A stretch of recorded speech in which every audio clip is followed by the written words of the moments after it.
अस्सलाम वालेकुम दोस्तों, मैं हूं फिज़ान और आप देख रहे हैं जियो लाइफ टाइम। दोस्तों आज मैं आपको बताऊंगा कि आप किस तरह अडोब फोटोशॉप में अगर तस्वीर बाज का तस्वीर खींचते हैं तो इसकी आंखें फ्लैश नज़र आता है आंखों के दरमियान, या रेड रेड सी नज़र आती हैं। तो मैं आज आपको बताऊंगा कि इसको कैसे ख़त्म करते हैं। तरीका बहुत ही आसान है। चलिए वीडियो की आगे तरफ बढ़ते हैं।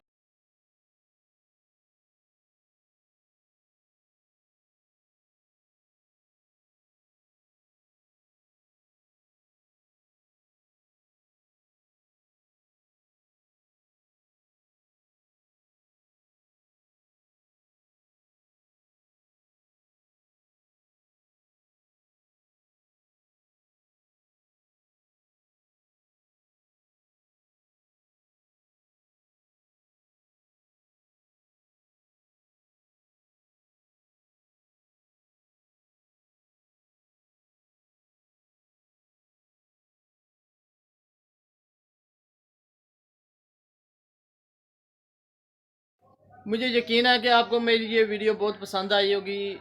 आप तमाम दोस्तों से गुजारिश है कि हमारे चैनल को लाइक करें, सब्सक्राइब करें और ज़्यादा से ज़्यादा इसको शेयर करें, और ताकि आप भी हमारी इस वीडियो का हिस्सा बन जाएं। इंशाल्लाह मिलते हैं अगली वीडियो के साथ। तो अपने दोस्त प्यारे को इजाज़त दें।